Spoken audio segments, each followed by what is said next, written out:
অসমৰ মাটিত থাকি যিসকলে পাকিস্তানৰ দালালি কৰিব কাকো আমি এৰি নিদিও অসমত থাকি পাকিস্তানৰ দালালি কৰিলে এৰি দিয়া নহব জনসভাত কঠোৰ সকিয়নি মুখ্যমন্ত্ৰী হিমন্ত বিশ্ব শৰ্মাৰ নিৰ্বাচনী প্ৰচাৰ সভাটো পেহেলগাম কাণ্ডক লৈ হৰব মুখ্যমন্ত্ৰী মই এটা কথাই ক'ব খুজিছো যে অসমৰ মাটিত থাকি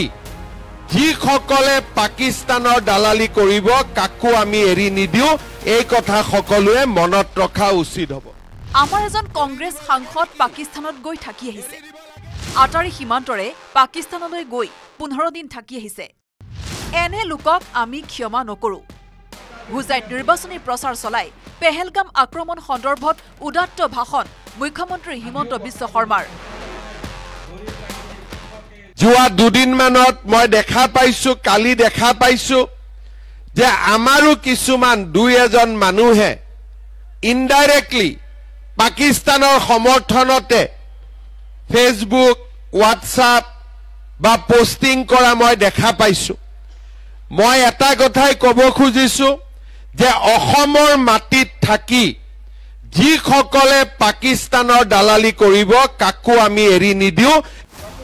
সন্ত্ৰাসবাদীক নিশেষ কৰিবলৈ প্ৰধানমন্ত্ৰী মোদীক শক্তি দিয়ক দেশৰ ভিতৰত থকা পাকিস্তানী দালালক শেষ কৰিবলৈ শক্তি দিয়ক বুলি মন্তব্য মুখ্যমন্ত্ৰীৰ আৰু ভগৱানক প্ৰাৰ্থনা কৰিছো যাতে প্ৰধানমন্ত্ৰী নৰেন্দ্ৰ মোদীক শক্তি দিয়ে তেখেতে যাতে আমাৰ ভাৰতৰ বুকুৰ পৰা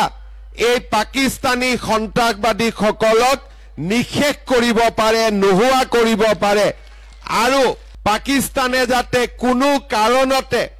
সন্ত্ৰাসবাদ চলাব নোৱাৰে তাৰ বাবে কঠোৰ ব্যৱস্থা গ্ৰহণ কৰিবৰ বাবে মোদী ডাঙৰীয়াক যাতে শক্তি দিয়ে তাৰ লগে লগে মই প্ৰধানমন্ত্ৰী ডাঙৰীয়াক আহ্বান জনাম যে তেখেতক ভগৱানে আৰু শক্তি দিয়ক পাকিস্তানৰ লগতে আমাৰ দেশৰ ভিতৰতো যিবিলাক পাকিস্তানৰ দালাল আছে সেইবিলাকো যাতে মোদী ডাঙৰীয়াই খতম কৰিব পাৰে শেষ কৰিব পাৰে আনহাতে অসমত থকা পাকিস্তানী দালালক এৰি দিয়া নহব বুলি ৰাজহুৱা সভাত হুংকাৰ মুখ্যমন্ত্ৰীৰ 15 দিন পাকিস্তানত থাকি অহা সাংসদৰ বিৰুদ্ধে কঠোৰ ব্যৱস্থা লোৱাৰ সকিয়নি দি সাংসদ গৌৰৱ গগৈ কৰিলে কঠোৰ সমালোচনা যে আমাৰ অসমত কংগ্ৰেছ দলৰ 3 জন সাংসদ আছে ইয়াৰ ভিতৰত এজনে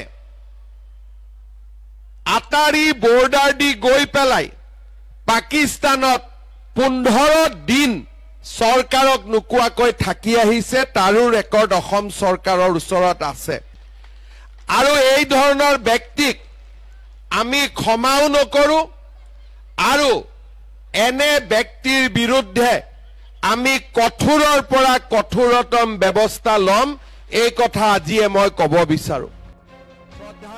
পেহেলগাম কাণ্ডই দেশ জুকাৰি যোৱাৰ সময়তে পঞ্চায়ত নিৰ্বাচনৰ প্ৰচাৰ চলাবলৈ গৈ হুজাইৰ নিৰ্বাচনী সভাত এইদৰে উদাত্ত ভাষণ দিলে মুখ্যমন্ত্ৰীগৰাকীয়ে যাতে আমাৰ ভাৰতত